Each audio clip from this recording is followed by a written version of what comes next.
Hi everyone! Today I'm going to be showing you how I do my makeup as someone that has acne prone and sensitive skin. All of the products I'm using today are non-comedogenic and very gentle for all skin types. So if you're ready, let's get into it. I'm going to start out with a little facial mist. I just washed my face, but my skin feels a little dry still. So I'm just going to spray this all over to re-moisten my skin.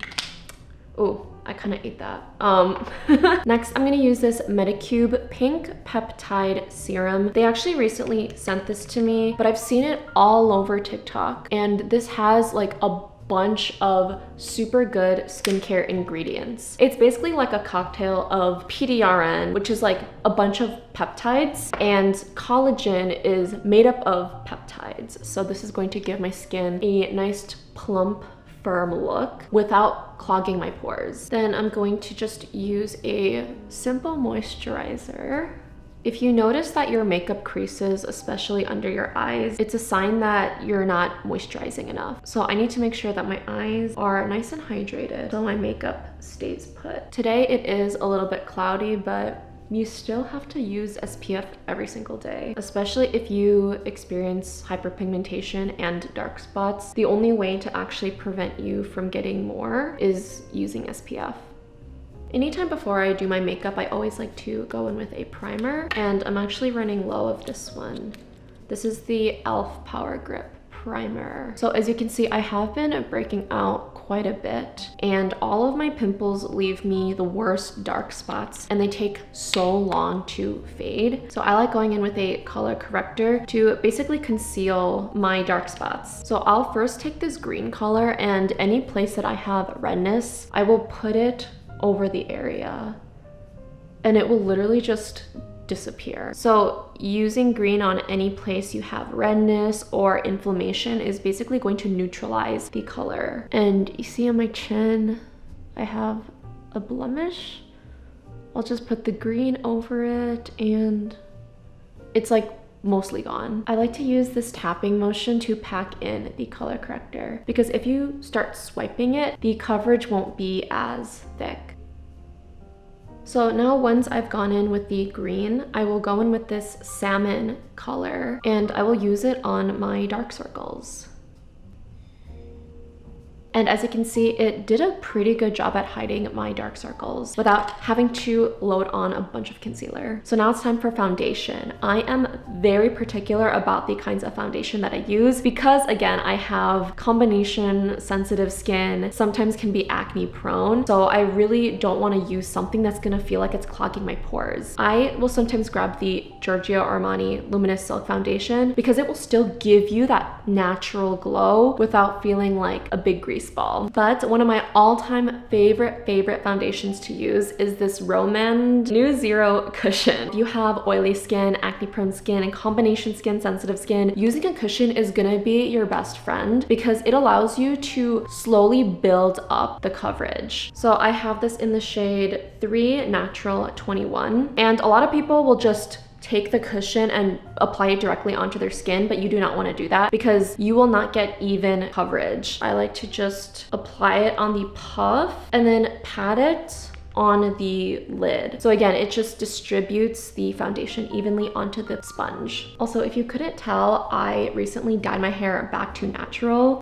The brown reddish shade was like, it was a good moment for me. I really liked the color, but the upkeep, I couldn't do anymore. I got it retouched once and I'm like, this is just too much for me. I'm a pretty low maintenance girly, so I think just going back to my natural hair color was the move. And then for the corners of the nose, since it can be hard to get in there, I just like to push my nose to the side and like swipe lightly. And that'll make sure I get the cushion in there. And boom, flawless base. My skin tone is so much more even. And now we're gonna move on to concealer. Some people use concealer as foundation. I could never because I just think it's way too thick. So I will just do very small dots just around my eyes, and then for the rest of my blemishes I'll just put like a little bit. Sometimes if you use too much concealer, it can actually make your makeup look worse, even if you think you're getting more coverage. So I like to use as little as possible, especially under my eyes.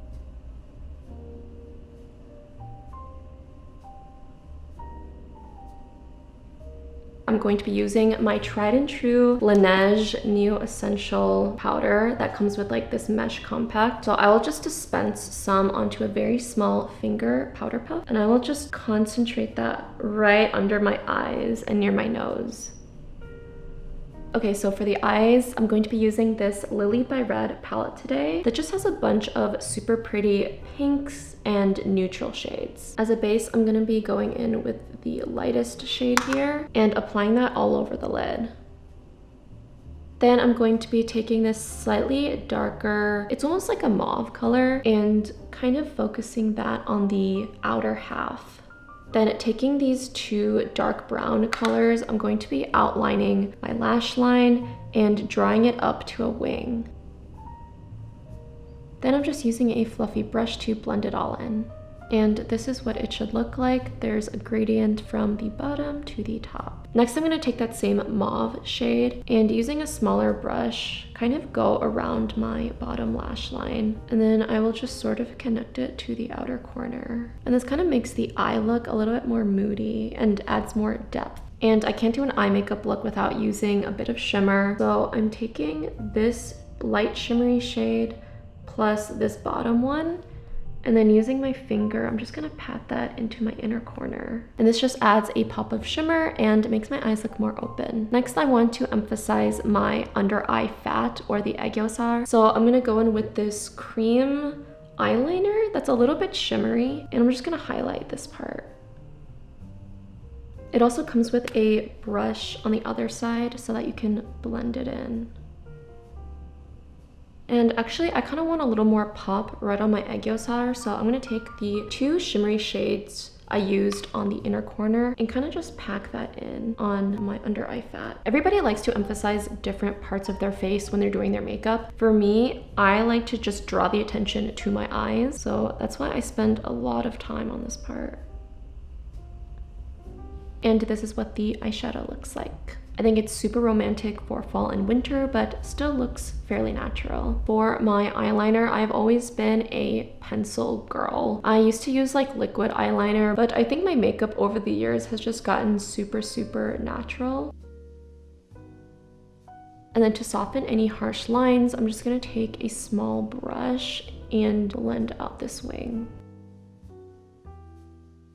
Now moving on to lashes, as you can see, mine are literally non-existent, so I have to use an Asian eyelash curler. This is the Shiseido one, and it's literally meant for Asian eyes.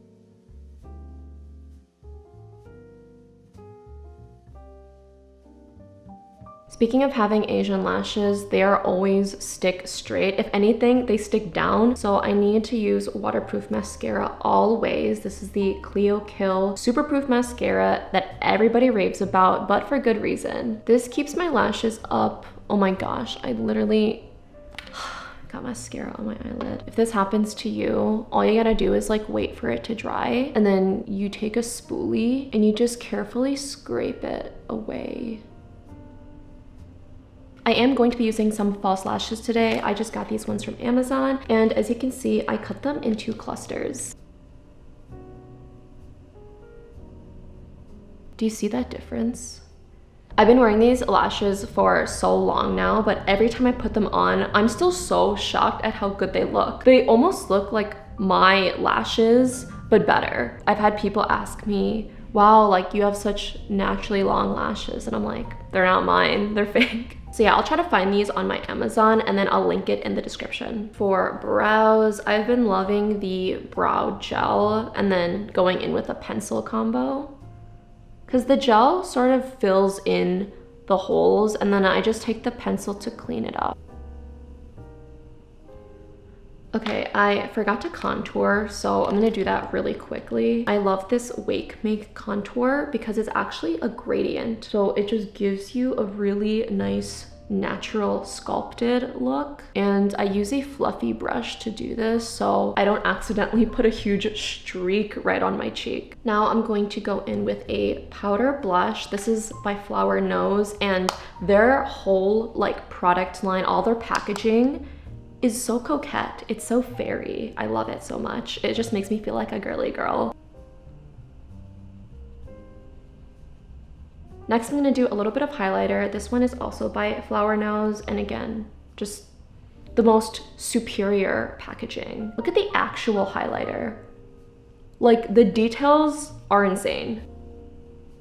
Okay, we're almost done with the makeup look. The last thing is lips. I'm gonna take just a tissue and wipe off whatever I have on my lips right now. I'm a victim to the white line, so this step is mandatory for me. And then I found this lip oil from Dior in my vanity, so we're gonna use this today. And I love the huge doe foot applicator.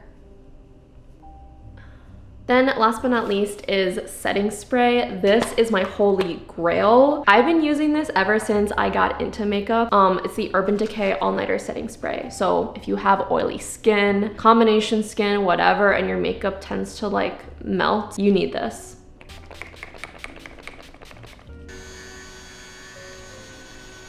And this is the finished makeup look. I hope you guys found this video helpful. Again, these are my holy grail products that I live by, I swear by, and I want to be buried with them. I just love them that much. I'd also love to know what you're using for your makeup routine, so let me know in the comments below. Don't forget to like, comment, and subscribe to my channel, and I'll see you next time. Bye!